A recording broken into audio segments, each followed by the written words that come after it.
Hey, book lovers. Welcome back to Shelf Addiction, the podcast where we dive deep into the pages of thriller and fantasy reads. I'm your host, Tamara, and today we are cracking open our March buddy read, a pulse-pounding thriller you won't want to miss. But first, a quick heads up. If you crave the full visual experience and want to ditch the ads, head on over to Patreon. You'll unlock ad-free video episodes, including after shows and other bonus content. If you prefer audio only, Spreaker listeners, you're in luck. After shows and exclusives are now available there as well. Want even more bookish banter? Join our community on the Book Clubs app, and don't forget to subscribe and leave us a review wherever you're listening. And speaking of community, I am thrilled to welcome back my fantastic co-host, Classy, from the Bookish Virtual Assistant. Welcome back, Classy. Ooh, look at that intro. Refreshed. I like that intro. My fantastic. Hello, Yes. Tamara. How are you? I'm fabulous. Look, How y'all, are you? she made me smile so big. Like, did I Yes. hear fantastic? Yes, fantastic. Y'all can't tell me nothing. Tell everybody where they can find you online, girl. You can find me at Classy Green on Facebook, Classy Green 1 on Instagram, and the Bookish Virtual Assistant on all those platforms. Okay, awesome. Y'all, the links are in the show notes, so you can just click around and follow us everywhere and do all the things. So today, before we discuss our thriller pick, we're going to do our shelf updates. We'll be sharing recent reads, giving you the scoop on what's worth your time. And then we're going to share a little bit of what's next on our plates. And yeah, we're going to jump in. Classy, do you have anything you want to share today? Sure. I am currently reading Viola Davis's memoir that is part of my book club read, which is called Finding Me. I am also reading Mary by Nat Cassidy, which is a horror thriller kind of book. Someone recommended that to me. And this author, the way he writes one of the characters has me literally laughing out loud. When I say that, like, I'll have my headphones on and I'm cracking up. And my friend was like, "What are you laughing at?" I'm like, "Aunt Nadine." Just hilarious. So it's basically, I would describe it as perimenopause Carrie. Remember the movie Carrie? Uh-huh. Yeah, so kind of like that. Okay, So I'm reading interesting. that. And one more book is, I'm trying to finish The Nightingale.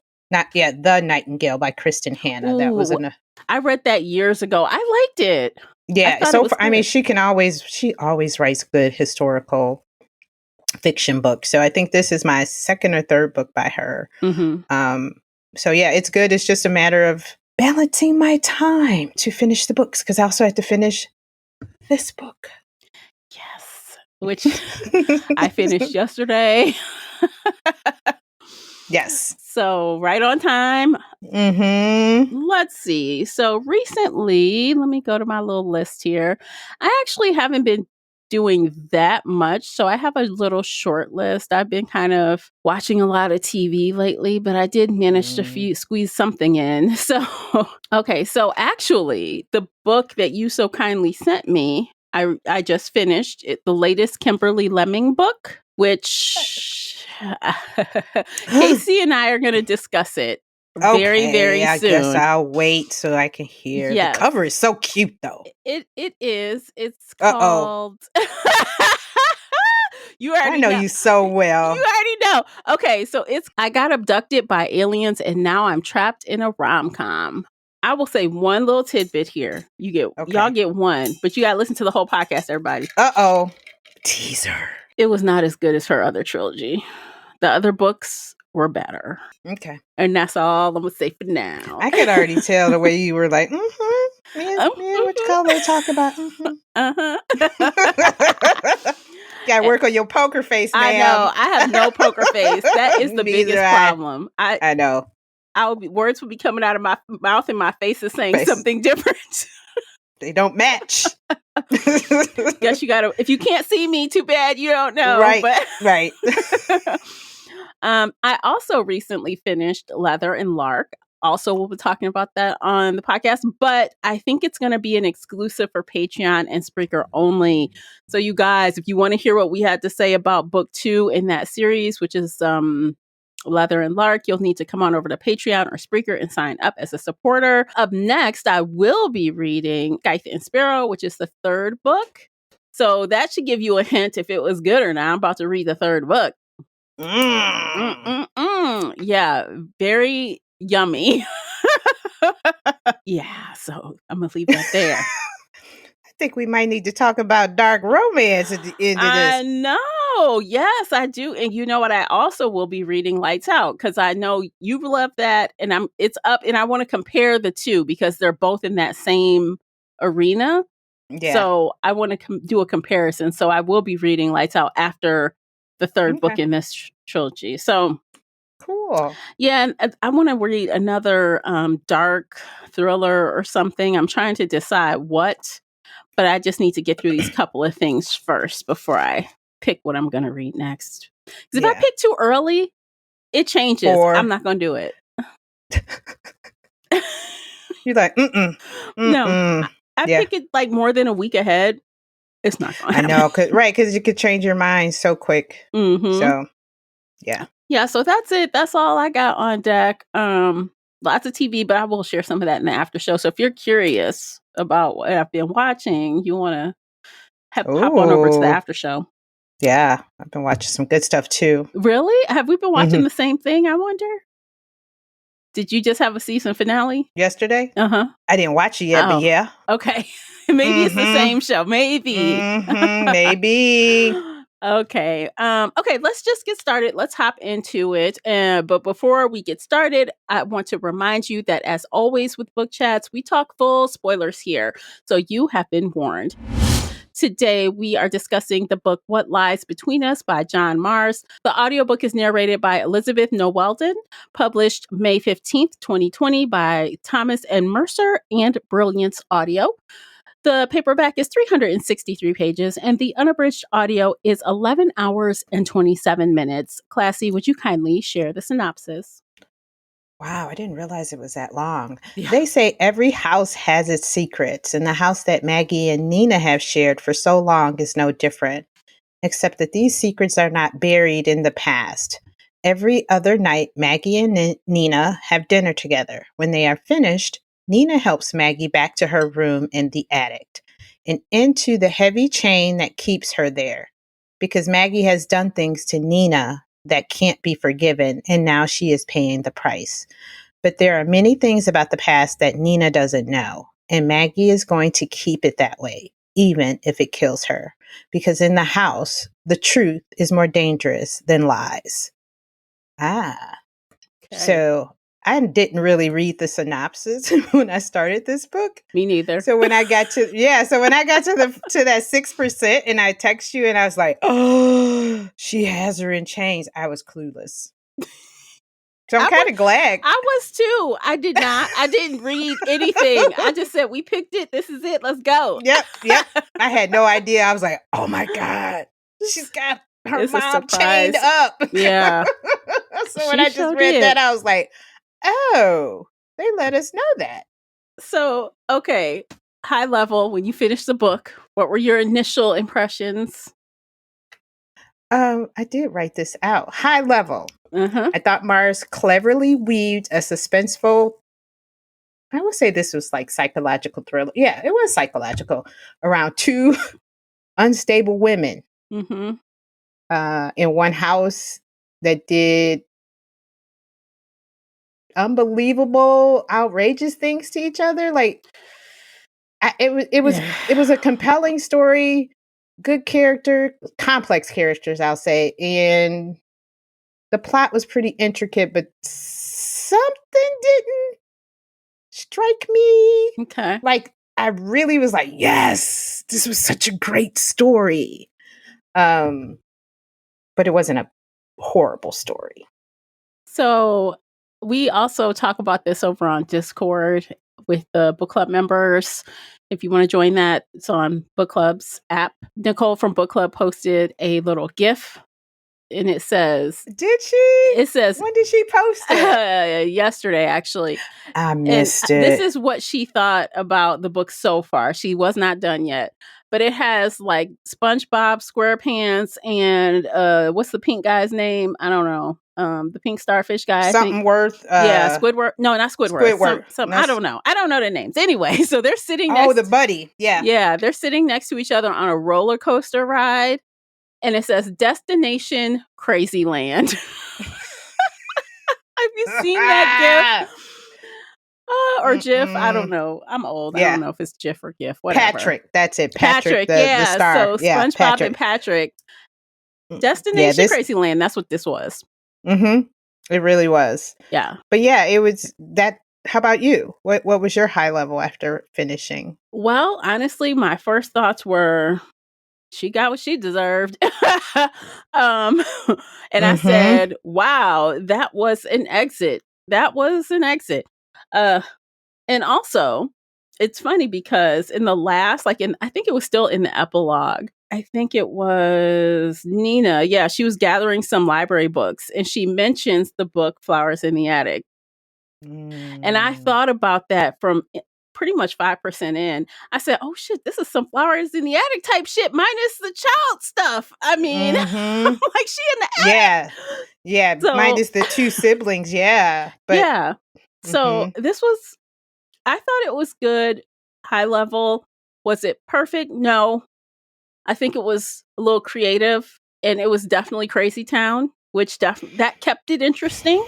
Yeah, very much so. Yeah. Because, it was like twist after twist after twist. And I think the two POVs helped with that because just when we thought one character was crazy, the other one was crazier, but then we realized, oh, why this is why they're like that. And I think that's what led to the intriguing part of the story, because it was like, here I'm rooting for the mom, because I was like, who would do that to their mom? I mean, I know there's some others out there that probably do deserve that, but it's like, but her mom is, sick. We knew the mom was sick.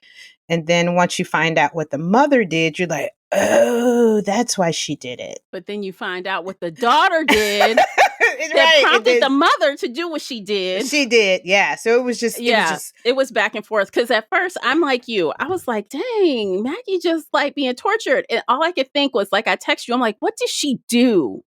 What did she actually do to make someone react like that? Right. And then when we found out, I was like, damn. I'm like, goddamn.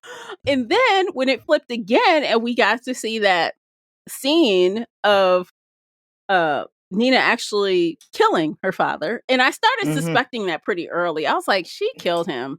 I don't know how, but this teenager did it. Yeah. And she did. And then the mother felt like she had to do everything in her power to protect her daughter, and that included drugging her. That included trying to make her forget things. And honestly, the mother, in my opinion, Maggie's error, and Maggie even acknowledged this in the end, right before she torched the house, was like, I should have gotten her help. She dealt with that wrong. If she could go back to the beginning of when that initial thing happened, when Nina killed her father, if she had did the right thing and handled it the right way, she might not have spun out to a crazy person. Yeah, right. They crashed out. It was spiraling. Yeah. Everything just kept spiraling. And I think even Maggie said, is this the karma that I received for what I did? And when you say you immediately knew that the daughter killed the dad, when I saw the mother crying in the garden, I was like, she did bury somebody in that backyard. I don't know who yet, but I know somebody in that yard is buried in the backyard. And he was, because let me tell you, when she said, my dad, he loves me. All I get is a birthday card. I said, girl, he dead. He's dead. Your mama sending cards. All he's saying is love dad. Yes. No address. Yes. Yeah. No contact, no nothing. No, girl. You never gonna hear from him again. No, never. But I did not think she had killed him. I thought the mom had killed him. And I thought that initially. Initially, I thought, what did he do that the mom killed him? And I thought at first it was like a child molesting thing. At first I thought that. Mm-hmm. And then we got the scene where, Nina walks in and hears him talking to his lover or whatever. Yeah. And then he like basically chases her back to the bedroom and like tries to explain to her. And at first I thought, because when Maggie describes him coming out of the room, she said he looked very guilty. And I'm Yeah. like, what did he do in there? What happened? So at first I'm like, did Mm-hmm. he molest her? What happened? And then when we got, Nina's side of that, I was like, oh, that didn't. Oh, But yeah. Nina And was I was like, crazy. She's a child. It's crazy. She didn't want yeah, she nobody. had some like borderline something personality. She was off. But I was like, hey, there were no trigger warnings in this Mm-mm. book because I mean, when you're reading it, like Mhm. nobody was like, because I was like, wait, Mhm. he molested his daughter? Oh my God. Yeah. And I was like, they didn't put any trigger warnings. Then I'm looking, I'm like, oh, it was 2020. They didn't really do trigger warnings back then. I get it. And then again, the cleverness of Mhm. this author to get us to that point where we're like, oh, he really did deserve to die because He he was a did. molester. Yeah. You But not know, because of that. no, you want to talk about unreliable narrators Yes. And like this let guy me with tell this you, story. John Mars did an excellent job with like sleight of hand because, like I Mm-hmm. said, I originally thought that the little girl did something. I thought the mom, Mm-hmm. because she kept saying she was protecting her. I'm like, she did something, and I'm like, Mm-hmm. did she do it? And then when that Yeah. scene came up, my mind flipped. I said, oh no, Yeah. and then flipped again. I'm like, oh no, she did do Exactly. Exactly. it. Yeah. He weaved that perfectly because just when I thought I knew, I had no idea. There were, like you said, a few things figured out, but the other stuff, it was just, then it was just like, you know what, just let it ride. Let's Yeah. see, as Nikki said, crazy town. Let's see how much crazier does this get. But I also knew that the daughter had to have done something because Maggie's best friend, Mm. she made a comment that good daughters would do XYZ, and I She was like, dislikes her immensely. So the lady's mm-hmm, name was Elsie, and she dislikes that woman, Nina, immensely. And I'm like, oh yeah, no, yeah, something's not right. So mm-hmm, the whole time, like, so Nina has Maggie in the attic and she did, okay, so how she trapped Maggie was something right out of a movie. She drugs her, keeps her drugged for days yeah, while she custom fits the attic with a bar down the center, mm-hmm, some the long and a short chain that she ordered online. She has yeah, off of a insulation. fetish thing, yeah. Yes. What is shatterproof and Yeah. noise Yeah. reduction or noise proof room? Yeah. Yeah. She lied and said, "Oh, my son, he's a drummer," and got somebody in there to do soundproofing. She Mm-hmm. did this in some days. And then she dragged that old lady upstairs and locked her up while she was still high off the meds. But the irony is when we found out later, like those were the same meds you drugged her with, and she turned around and drugged you with Man, them. Like, I what? was like, payback is a mother, Yeah. as they said. Yeah. So, Yeah, just crazy how it just unraveled. I don't Yeah. know how you could do that to your mother, even if I felt Well, we extremely know now wrong. how she could do it because she was out of her damn mind. She was out of her mind. The diagnosis was psychogenic fugue or dissociative fugue. Mm-hmm. Once we figured that, once that was revealed, you're like, oh, get it now. Totally get it now. But see, it's more than just that. Because if you remember toward the end of the book, the mother was like, Oh, yeah. when She's in that moment. when she attacked her son, she's Mm-hmm. like, wait a She minute, was something's present. different. She's here. Yeah, she is present. Mm-hmm. Yeah. So she Delulu when she is present and when she is not. She's very violent. So she has selective Delulu. Yes. She is very violent. I mean, she had attacked. I mean, her and her mother were scrapping at times. this could be a movie. This Yeah. almost reminded me of some crazy, was it not being Mary Jane? I don't know. I used to love watching old black and white movies, and Betty Davis and her, it was like Betty Davis, something and her sister, and they were going at it. This kind of, if I can remember the name of the movie, Mm-hmm. I'll look it up while we're talking. But yeah, it reminds me of it. This would be a. I think this would be a fabulous movie because it almost has like War of the Roses Mm. without the divorce.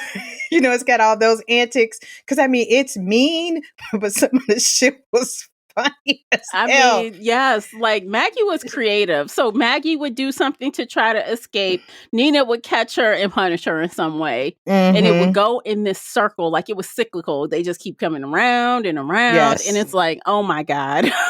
She would find like any little thing to like stab her with. Her daughter would leave stuff on purpose. Like, let's see what she'll try with this. She sprayed her with hairspray or some kind of she drugged her some kind of chemical spray. Yeah, she drugged her. She fed her half-cooked chicken. The chicken was pink. And she didn't even want to make her mad by not eating it, so she ate that half. I'm like, you trying to kill me with half-cooked chicken? Yeah, she was like, I'll just push it in this sauce, and yeah, it was War of the Roses, and it was just like tit for tat. Yeah, it was comical, honestly, for something so dark. Those parts ended up being like, I was more like, wow, WTF? Like, what? They are going at it. And then Nina would just go to work. Like, yeah, okay, no problem. Oh, your ankle bracelet, it's scraping you. Let's see how long the scrape can go before it becomes sepsis, as her mom said. Yeah. She's like, okay, I guess, because we can't take you to the doctor. No. Yeah. No, absolutely not. And then it just elevated. Like, and then at one point, this is what's really bad. The mother feels a lump in her breast and she will not let her go to the doctor. Instead, she's buying all these stupid home remedies. Like she's supposed to be able to cure cancer with tea or something. And the mother is a nurse. That's how she was able to get all the drugs and do the things. But oh my God. It just was like, oh my God, WTF. Yeah. And then Maggie, the mom, I couldn't believe the things she was doing to her daughter when she was younger. Like, why would you lie and tell her she had some genetic disease? Yeah, she wanted to stop her from getting pregnant. She wanted to keep her. But I said, but telling someone they have a disease is not going to keep a 14-year-old from having sex. You needed to give the child some birth control or something. Thank you. Telling her to not drink or not have sex when she's drunk or use protection. Using protection is more like if you're going to tell your daughter to use protection, put her on protection. Yes. Use protection. When you use those kind of statements, that's more putting it on the male, especially for teenagers. You know what I mean? Like what young girl is carrying around condoms? Right. You know? So yeah, that was poorly done on old Maggie's part, but you know, she thought that was the best thing she could do, I guess, for her daughter at that time. But you know, like you said, this girl was looking for love, and she was. Sex was her connection. And I'm gonna have a deformed baby. But wild. She's wild. Like when her mother said, "At least use condom," she like, I do sometimes. Oh my goddamn! And so she going around giving dudes, you know, fellatio for rides. Like, what the hell is this? What are we doing? They bring me home. What are we doing right now?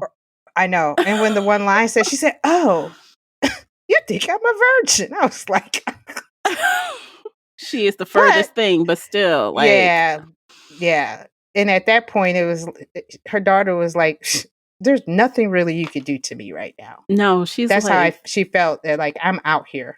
She was out there. She was completely out there. And then, of course, she sees this famous guy, John, who is a guitarist or head singer, whatever, of this band. It's some R. Kelly shit. You know, she goes and he kind of beckons her backstage, and she gets backstage, and so it begins. And she's so gullible and 14, she believes that she's it. You're not. He loves me. Yeah. Nobody else. Yeah. Yeah. Poor child. But but he had several. I mean, he had several girls. But I mean, that's that. That frontal lobe is not developed yet, but can't tell them anything. But I mean, you got a young man. Her dad left. In her mind, he left, and she's looking for male validation. And even John told the mom that she's so. What you gonna do? You can't take her away from me. She's afraid that I'll leave her. I mean, honestly, I'm surprised the mother didn't stab him in the neck right then. Like, I what are thought you she saying? was. What are you saying to me? I thought she was gonna kill. When he said, "Too bad you don't have another daughter." Couple years younger. It'd be perfect. I was like, "Oh, she's gonna kill him. She is going to kill him." I mean, because how do you react from jumping on somebody? Yeah, I don't know.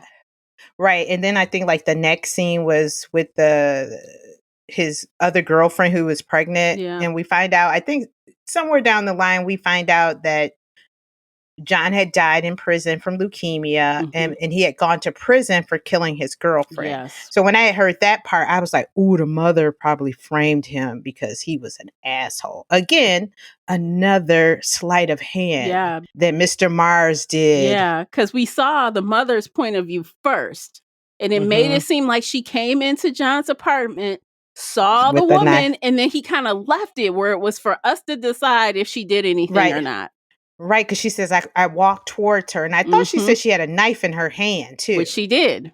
She did. Yes. Oh, but then later we find out that her crazy-ass daughter sleepwalking or some shit.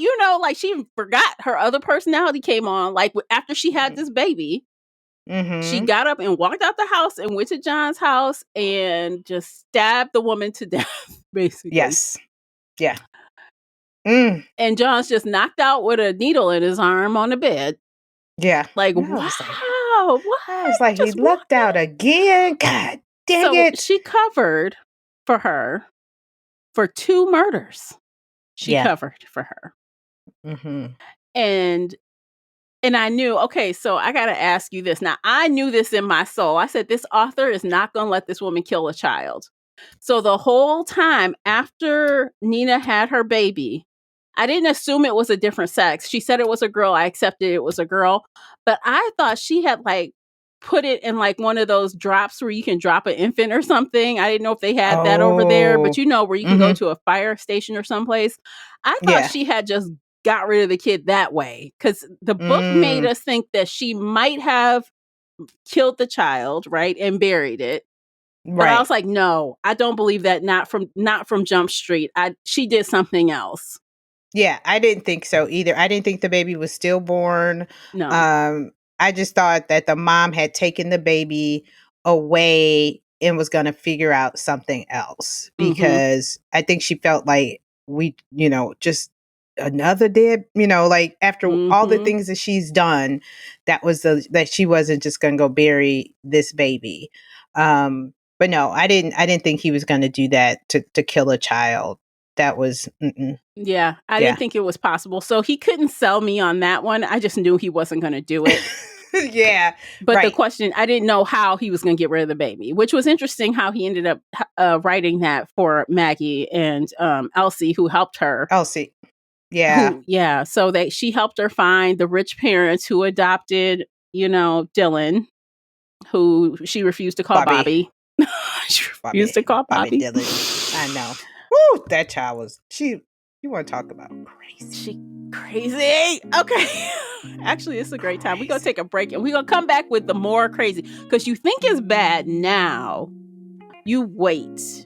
There's more crazy on the horizon. And we'll talk about that when we come back, along with our rating. And we're going to share what we'll be reading next when we come back from the break. Go ahead and listen to these commercials. By doing that, you are supporting the podcast.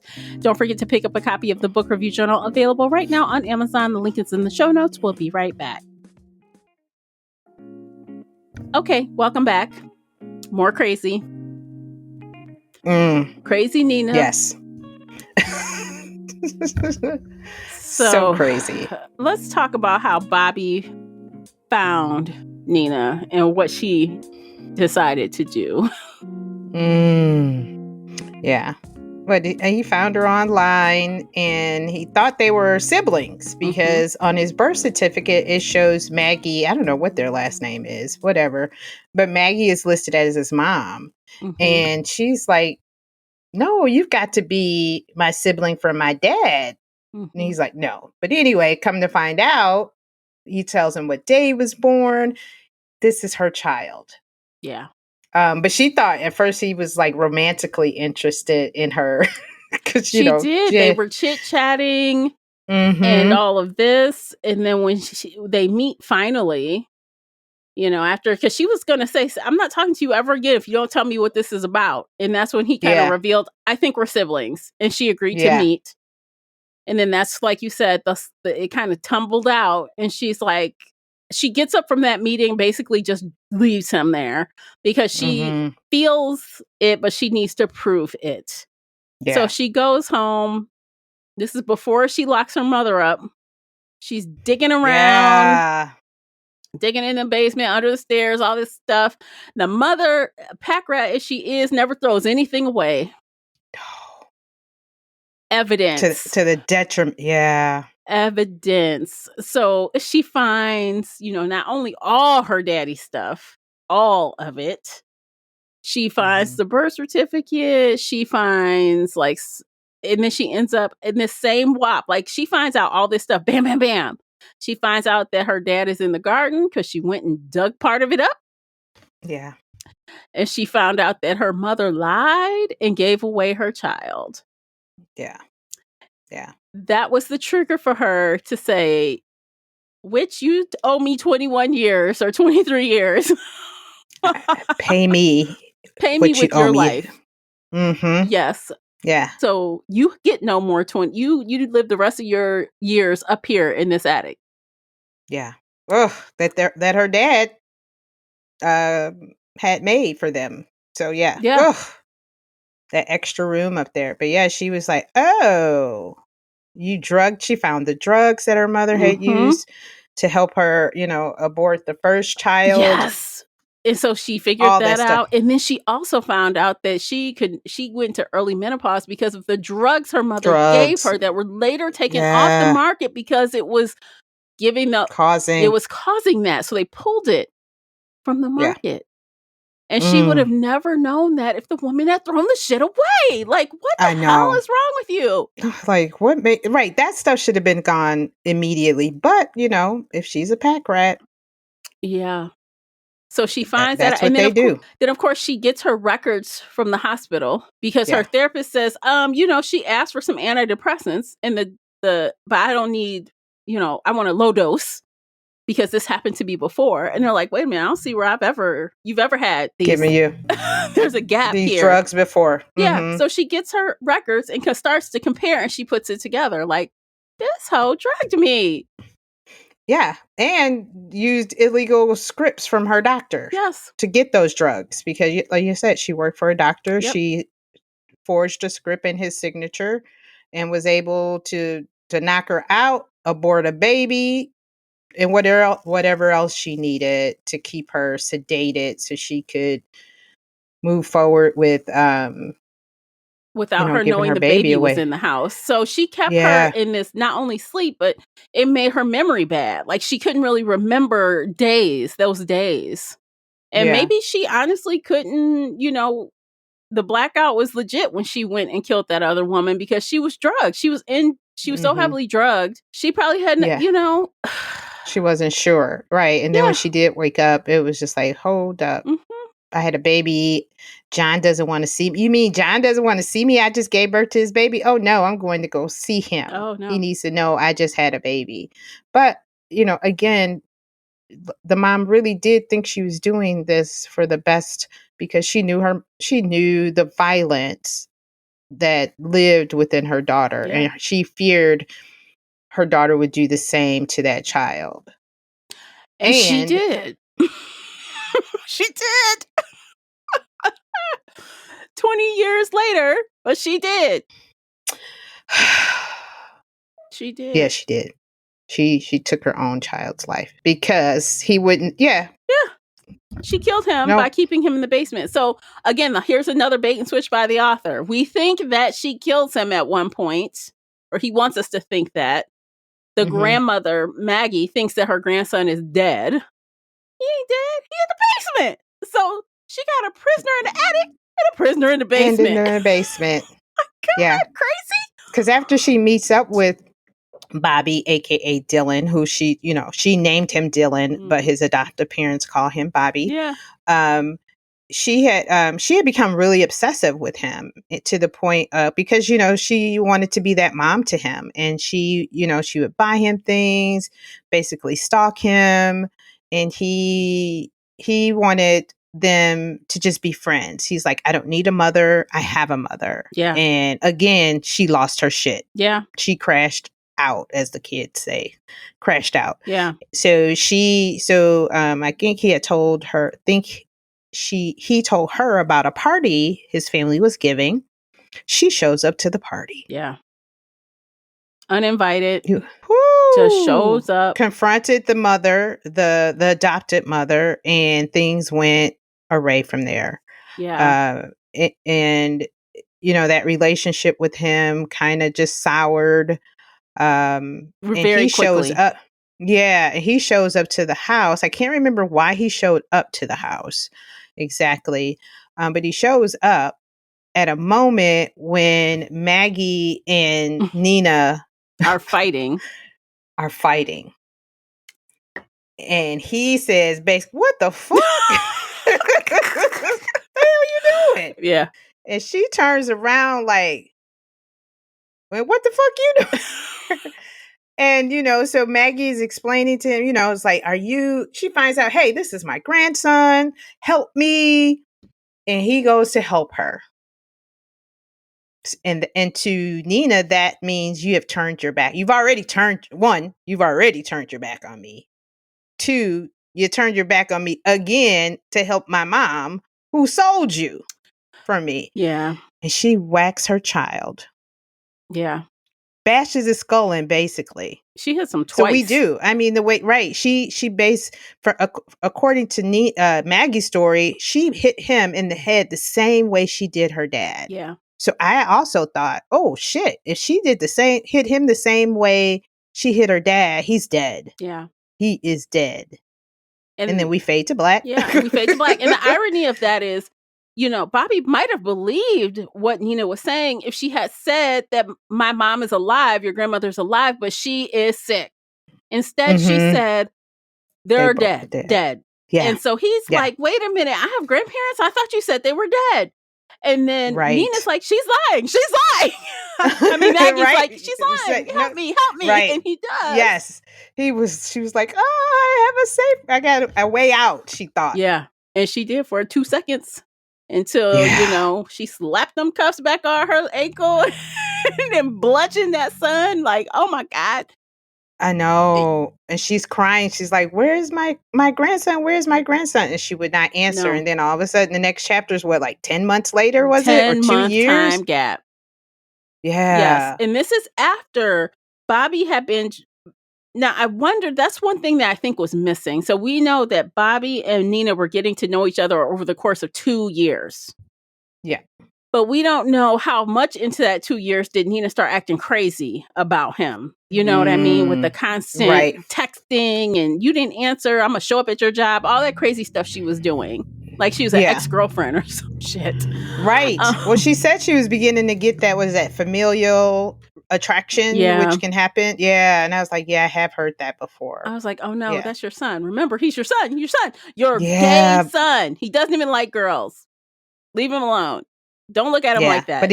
But he looked like his daddy. He did. He looked like John. So, so all of that, I'm like, dang, you just drove you drove him crazy. Like you went from 0 to 100 in 2 years, and then you keep him in the basement for 10 months. Yeah. And the whole time, Maggie thinks the child is dead. Yeah. Yeah. I mean, and she's no nurse. She bandaged him up, and I was like, she Frankensteined him. But anyway, poor child, 10 months of. Can you imagine his mental state? You bashed him in the Your head? own birth mother keeps you locked in the basement. Mm-hmm. And Yeah. he didn't even want a mother to a figure from her. He's like, he was just curious. Curiosity Mm-hmm. killed the cat, man. In this Yeah. I case. mean, like after you read this story, you was like, you don't Mm-mm. need to find out who your birth parent is. Just keep it No, I silent. mean, Yeah. this woman kidnapped him. And when the Mm-hmm. real parents come looking, oh, come in and look, he's not here. No, he's in the basement. They ain't go in the basement. Mm-hmm. Yeah. So you're gonna tell me this son who we've had a close relationship just up and disappear after you show up? Mm-hmm. Yeah. Yeah, that Crazy. was one thing too that I felt like, and I'm not sure how he would have handled it because the story was already 11 hours long. But like that little piece. So you're going to tell me we can't find him? Someone who was really reliable, close knit to his family. Nobody can find him. It's weird because this is the day of cell phones. Couldn't they attract that cell phone? But like the last place he was here? And that was the other thing. It was like I was trying to figure out the timeline because when we would go back 25 years, so she was going between 25 and 23. Mm-hmm. And I know she mentioned Madonna, Mm-hmm. like she listened to Madonna. So I'm thinking Madonna is the 80s. So I don't, what I mean? I was trying to figure out that the Well, tech part of it and remember, just, she was talking to him on Facebook on her cell phone. So that could okay. have still been early 2000s, right? That could have Yeah. been when we had like the phones without smartphones. That could have been pre-smartphone. No, it had to be a smartphone if she was on Facebook on her phone, right? Yeah. Yeah. I believe it had to be. Was she on the phone on Facebook or was it, what? Do we know? I feel like she was. I feel like, and I'm not going to go back to look, but I feel something made me think she was on a cell phone.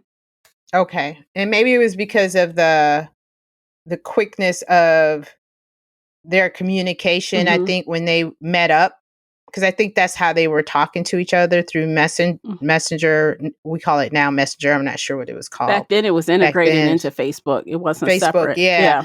So it might have just been that. I think that may have been the reason why we're thinking of the quick turnaround Mm-hmm. because they met at the restaurant or the cafe or whatever it was, and So, but yeah, I was just trying to see, like, And they were meeting would like they do twice a the? month for several months.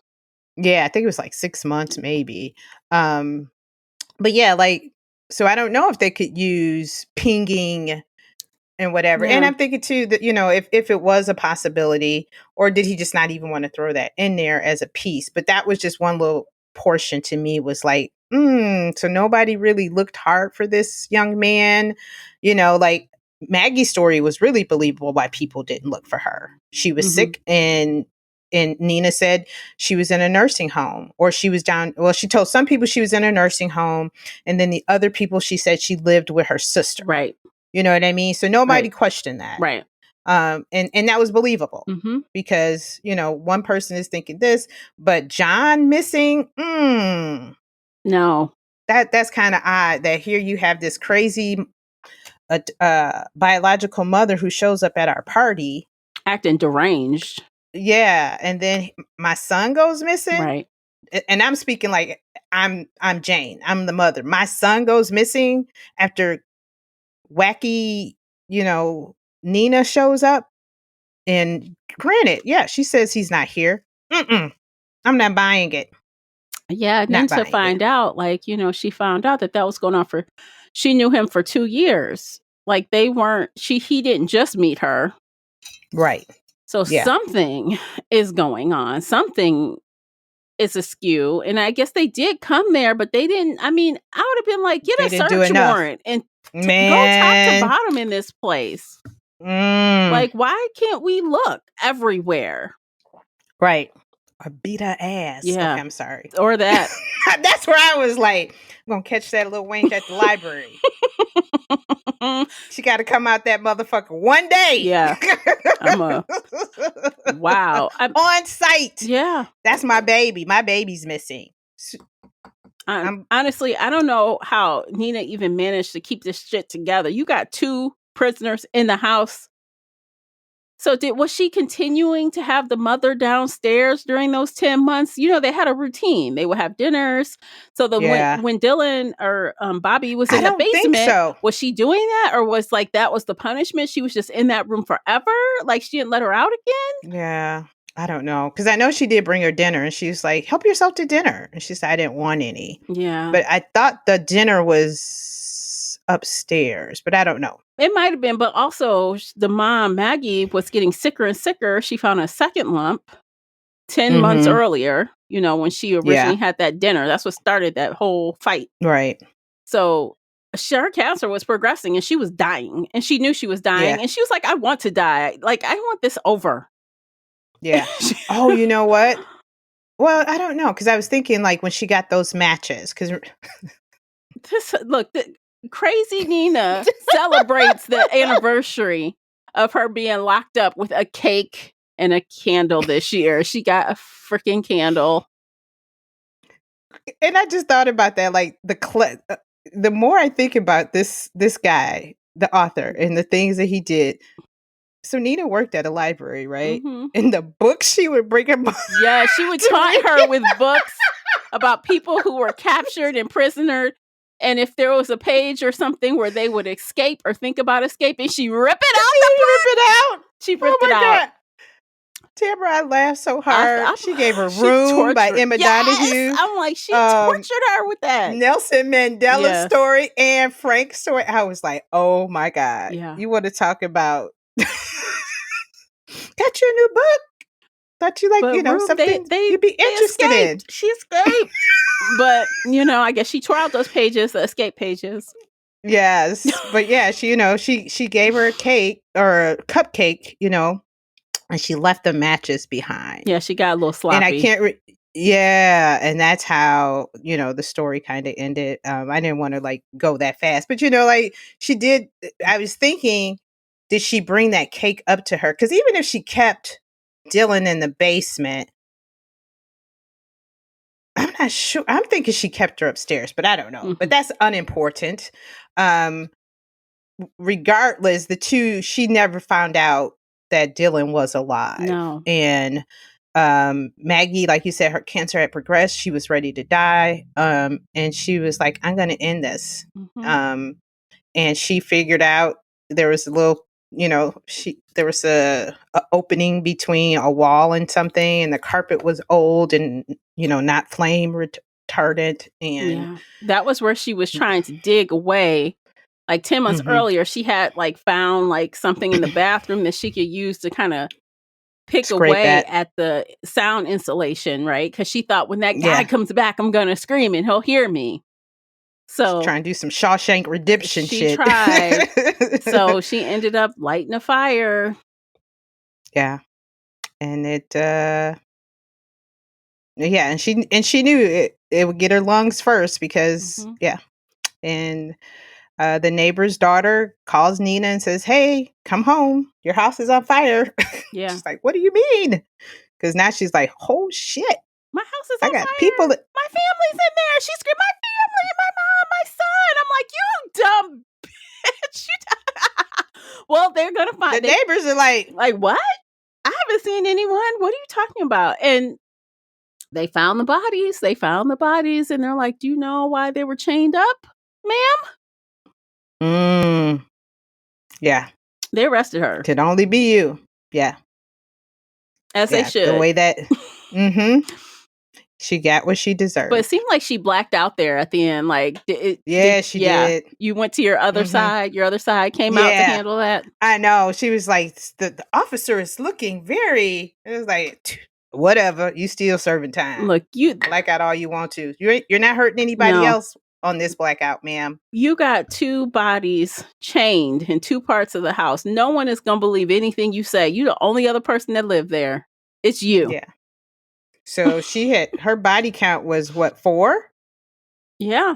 Her dad, Sally Ann, her son, and her mother. Yeah. Isn't that nuts? That's absolutely nuts. She is a serial killer. Yeah. That serial killer status. Yep. Soon as someone, because, she didn't. Yeah, because she was I mean, she was going to let her mother die. She was like, oh, mama's going to be in this backyard. I think, there's different levels to murder, but doing that is a type of murder. It's going to end up in murder. You know it. And if you got someone chained in the basement and they can't escape a fire. Yeah. Yep. Was that manslaughter or something? Yes, because, right. Yeah. But yeah, she was, oof. That's crazy. 4 murders under her belt in a 25-year time span. Yeah. She is not okay. She's not okay. No, not at all. But you know what else I did like about, let me see if I can look at my notes really quick, about the title of this, the double entendre with this title, what lies between us. The lies, the literal stories or the fabrication of things, and then, the secrets between them. Like everybody had, I was like, at first I was, because I think I told you that I was like, we had said, what could she have possibly done, meaning the mother, to this daughter for her to have her daughter chain her? It was like, yeah, what lies between it? It didn't even hit me the first time, lies, like fabrication. It was just, things that happen. What happened between us? That's what I was thinking. So, and then in the beginning of the story, I thought she was talking about a spouse, not a daughter. Yeah. That I no longer care about you and, just this house or whatever. I can't remember. I wrote some of the things down, but I thought she was talking, I thought it was a husband, wife, or a couple, that's who. I never thought it was the daughter. And then when she talked about Nina, I thought it was I was like, oh, maybe Nina's her caretaker, not her daughter yet. Because she was like, yeah, she does this, and that. And I won't tell her my TV's not working. And I'm like, okay. Yeah. So I really enjoyed how he pulled me into the story immediately. Yeah. I will give him, he pulled me in immediately. And like when I text you, it was 6% in. Granted, he said it in the damn synopsis that the daughter chained him. But just if you come in blind and not knowing that, you're like 6% in, and I'm like, holy cow! Like, WTF? What's happening? What's going on here? What is this? Right. Let me get back to this. So yeah, I did like that, and I've said it before. I always like finding out the title of the book. And I don't think he's ever mentioned what lies. They may have said it, but I got it. The double entendre. I don't know if that's what he meant, but I felt like it was. I mean, there was lies between Maggie and Nina and Bobby, the father and Maggie. Just the John and Nina. John and Nina. Everyone lied to everybody. Yeah, Maggie and Elsie. It was just like it's so many lies, and there was always this looming threat that felt like in this story. There was always something like the shoe is going to drop, because if this lie gets found out, it's like you always got to cover up a lie with another lie. Yeah, that's what the story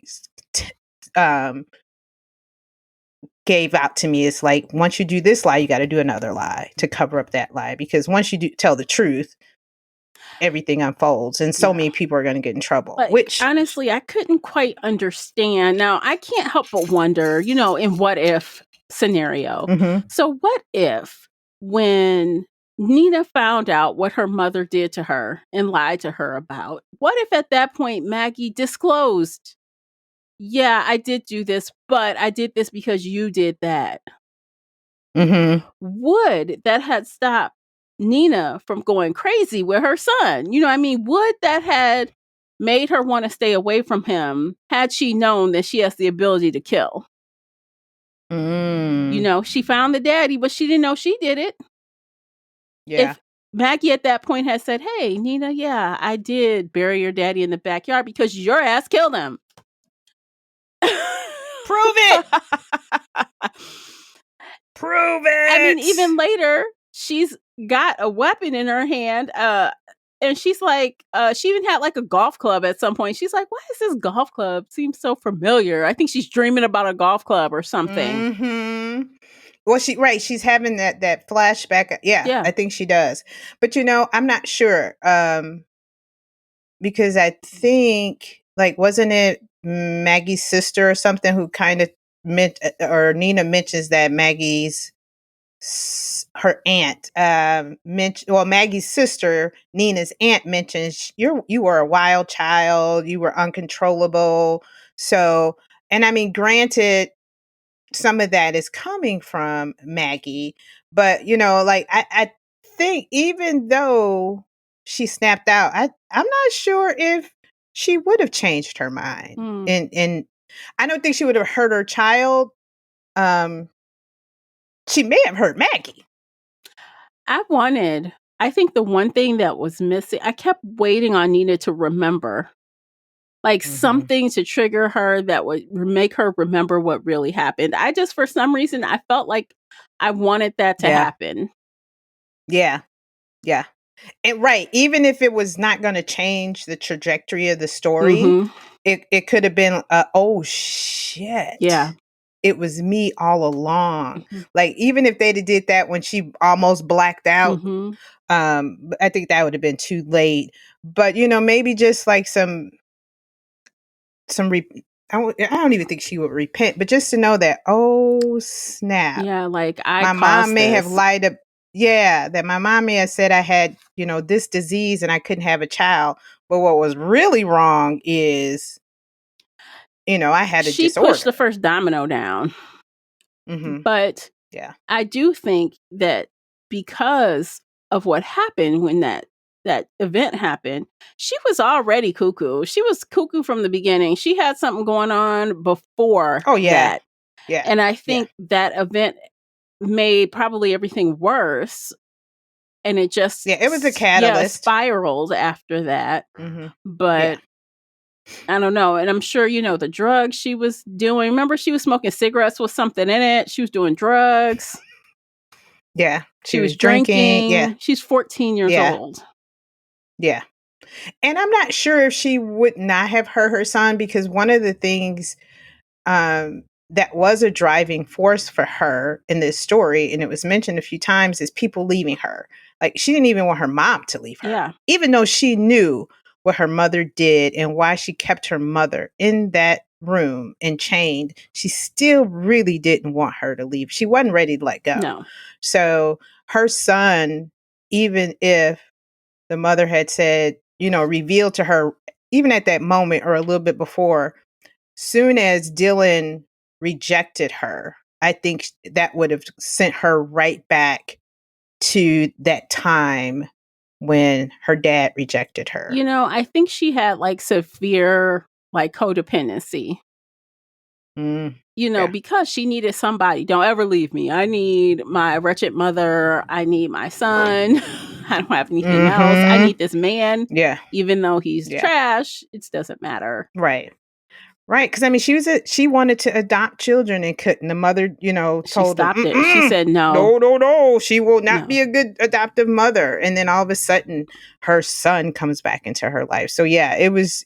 She did have some codependency, attachment, whatever, all these little terms that they have out there. But she did have some issues. So one thing that I did not understand. Okay, so I understood what the point of this particular part of the plot was and how it played in, but I feel like it was a waste of space. And that is the neighbor with the child that was being abused. Yeah. Maggie saw it.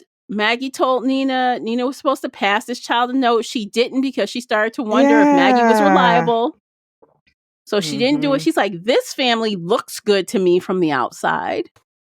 And then at the end, while her house is ablaze, she sees the little girl with bruises on her arms and the mother with a tight grip on that girl's shoulder. And she's like, shit, maybe she was telling the truth. Okay, that's all great. But what's the point of that? We just gonna leave an abused child just there? We're not gonna do nothing with it? Way in the 20-30% mark of the book, and then we bring it back. like, what was the closed loop in that? There was none. I guess maybe to just show that Maggie wasn't delusional, maybe? We knew Maggie No, wasn't we did. As delusional. the audience, we knew. Oh, we knew. Mhm.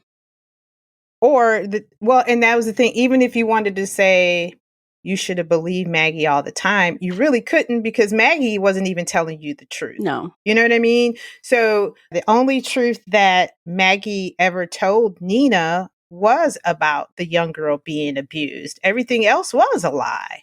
So Nina never really heard any truth from her. But I mean, Nina doesn't know that. Right. But she just, well, no. Yeah, because she always thought her mom, everything that her mom told her about her dad, her child was a lie. Mhm. So she did have a hard time believing anything her mother said because she was like, oh, she probably just like, she just wants to get out. Yeah. This might just be an opportunity for her to get out.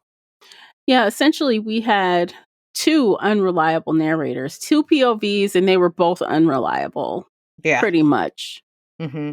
And I'm not sure if I've read a book like that. And if I had, I'd had to really think hard. Mhm. Where we've had two unreliable narrators. Mhm. Yeah. So I think that was interesting. I liked how he did that. And I think, even though personally I would say this is a medium paced book. It wasn't super fast. It wasn't like awful either. I think it averaged out. And I think the dramatics of it all picked up the slack for when things seemed to slow down a little. Mm-hmm. So I definitely would think that the way he, I guess, decided to lay out the book with the 2 points of view and going back and forth in time and things like that, it really added to like the complexity of the story, but also kept it interesting. So it was like complex, but not complicated. Like you still understood Yes. what was going on. Right. So I did like how he shifted the story around in that way, even though it didn't make for the fastest read or Right. listen. No. Mm-hmm. Yeah, because there were times where I would get distracted. I was like, okay, I'll come back to this. Mm-hmm. And not to say it was a boring story. It was just something about it that just kind of, I was like, okay. It wasn't one of those because I hear people say, oh, I couldn't put it down. It wasn't Not like this that one. for me. Yeah. Not for me. And not to say to take away from the story, Yeah. but it just wasn't for No, me. it wasn't for me either.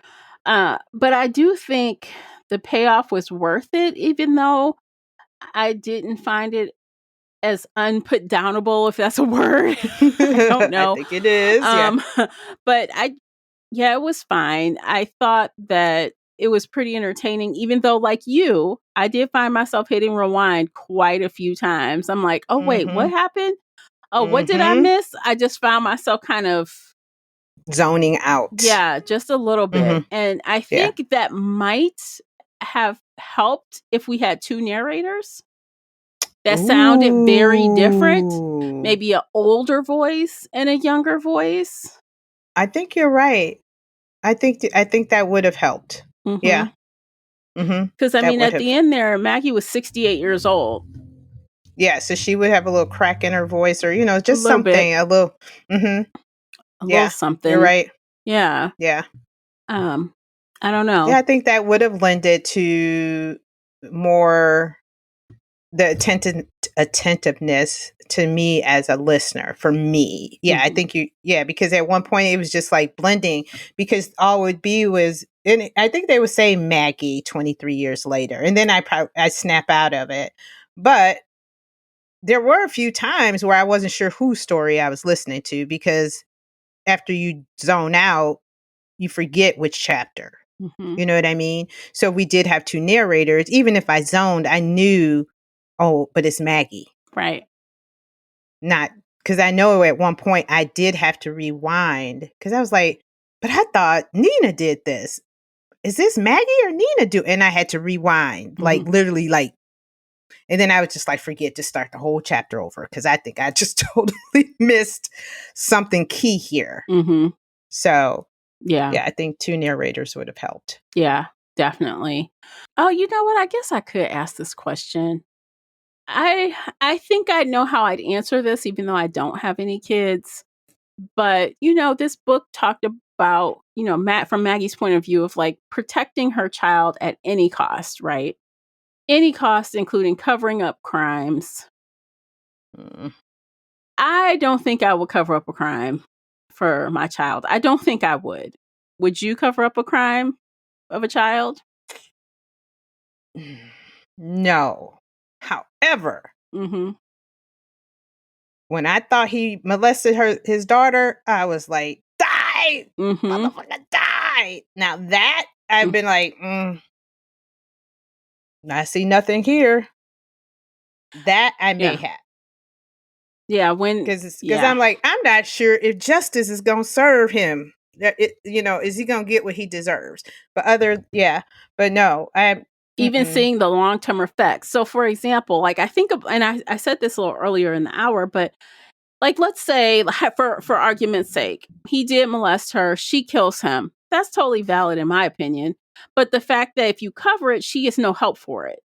And does she spiral out of control into this person she is now? Now, right. Now, I don't think I would like bury his ass in the backyard.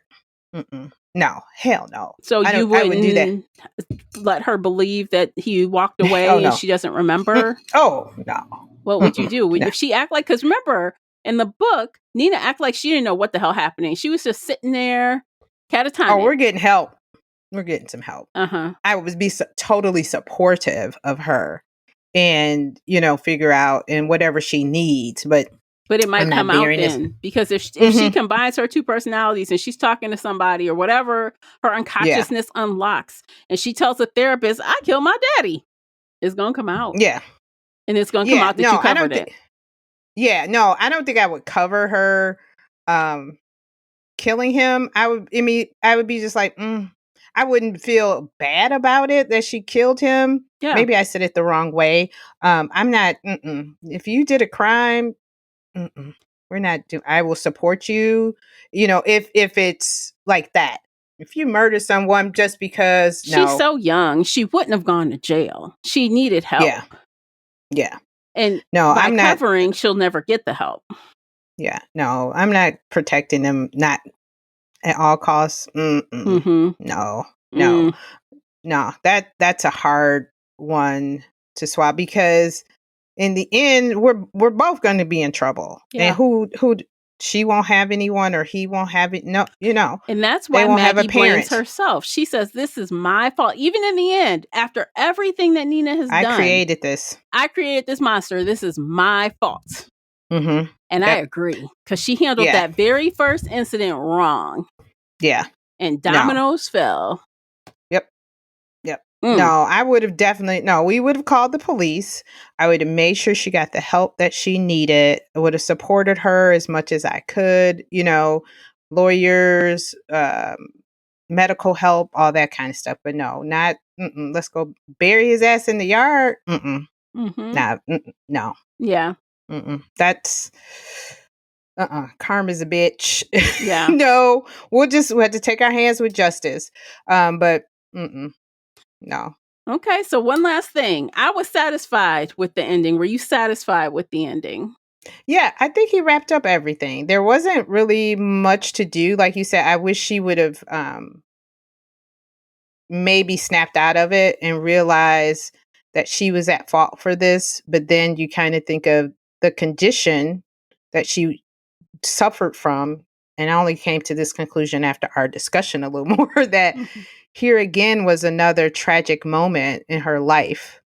And did it send her? Because, we did see her where it looked like she blacked out again. So, so it seems like those are triggers.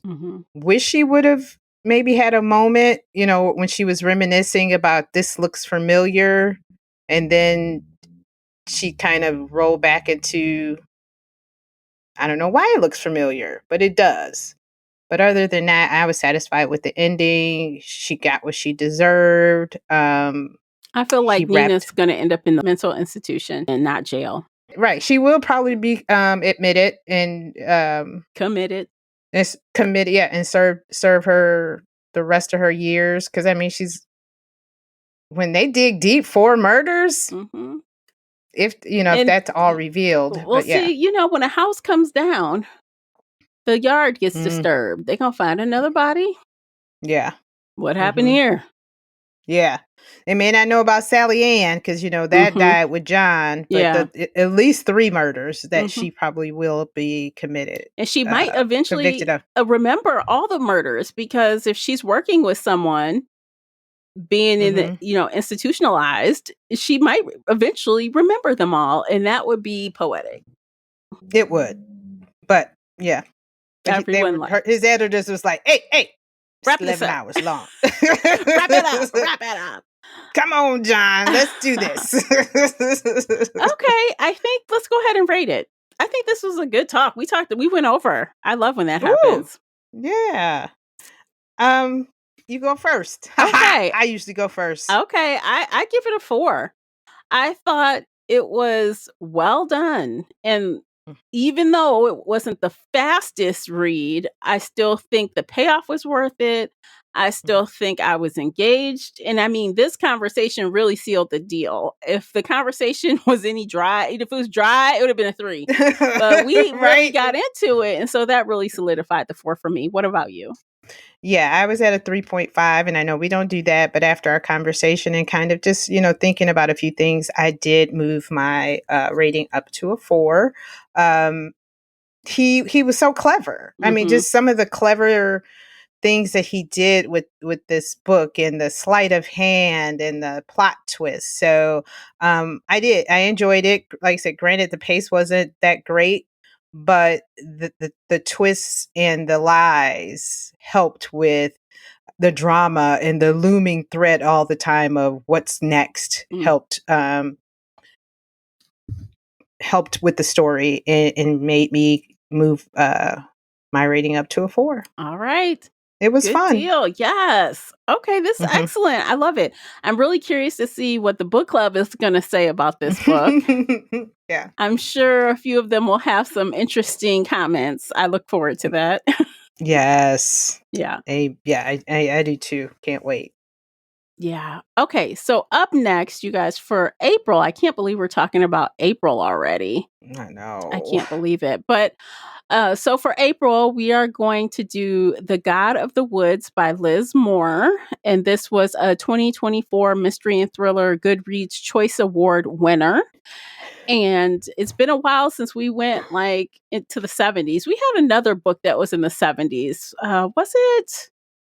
It was the serial killer book. Oh, the one where the guy was killing people in Colorado or something? Yeah, remember it was with the nurses. Bundy. Yeah, it was Bundy, but it was from the point of view of the girl. Right. I can't remember the name of it. It's with Jessica. Oh, there it is. Bright Young Women. There we go. We were in the 70s with that. Yeah. If I'm not mistaken, the last book we read by Liz Moore might have been set in the 70s too, but I can't remember. I'm not sure. I don't recall either. Yeah. But we'll see. So this is about a teenager that vanishes. A teenager that vanishes from a summer camp in 1975. So that should be interesting. It's a nice, different. It's an elite family, and this isn't the first. I think I read the synopsis. I believe this isn't the first time one of their children from this family goes missing. Am I right? Let's see. Barbara's older brother similarly vanished 14 years ago, never to be found. Yeah. Mm-hmm. Wow. Van Leer. Very so when weird. you hear, whenever you see Van something, money. Money. Money. money with disappearing children. Wow. Mm-hmm. Yeah. So yeah, I'm excited. When I read that synopsis, I was like, ooh. Yeah, the ratings are great right now. They're sitting at 4.16 out of 5 with over 360,000 ratings. And again, it's an award winner. So hopefully it hits for us like it hit for everybody else. Yeah. And I saw this one, but I was like, me and Liz, we didn't have a good time the last time we met. I know. So I was like, but now that it's when was it? When did it come out again? 2024, but when? July. So almost a year. So yeah, so that's a good amount of time. Like all the NetGalley, Edelweiss, all those people have kind of settled down, and the real ratings have surfaced. Mm-hmm. Yeah. So it's enough. Yeah, you're right. It's more than enough time to get the legit reviews. Mm-hmm. So hopefully we like it. Join us. Come back, you guys. Come back and see what we thought. Pick up the book we're starting now. off. Yeah, we're starting off the year with a bang, man. Yeah, we've had some good ones. And I'm feeling good about our next picks. So if you're curious, actually all of the next quarter has been revealed on Patreon. So if you're on Patreon, you already know what we're reading for April, May, and June. If not, you just got to find out June. 1 month at a time. June. Ugh. I know it's middle of the summer. I could go for some summer. We're about to get snow here. But anywho. Look, I got goals. I got things to do before the summer hits. I got things to do when it's still spring. So I do too. But just hearing that June, it's hopeful. Yeah. Yeah. Hopefully. Hopefully it's hopeful. Hopefully it's hopeful. All right. I guess that's it. We're done, right, Classy? Yes. It's a wrap. Go on over to the after show. Check out what we're talking about there. I think we have some entertaining things. And we'll catch you in the next one. Until then, take care of yourselves. Bye, everyone.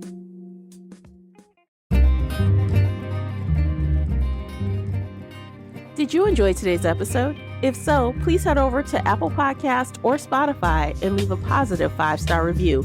It's a simple action that makes a big difference. You can also like this episode on your favorite podcast player or share it with your fellow bookworm friends on social media. Joining the Shelf Addiction Patreon family is another way to support us. For as little as $2 a month, you can help our team create even more amazing bookish content.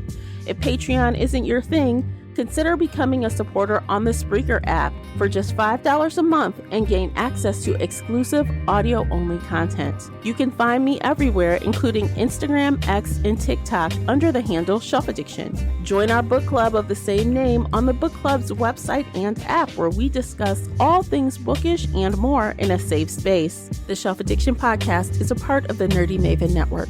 Thanks for tuning in.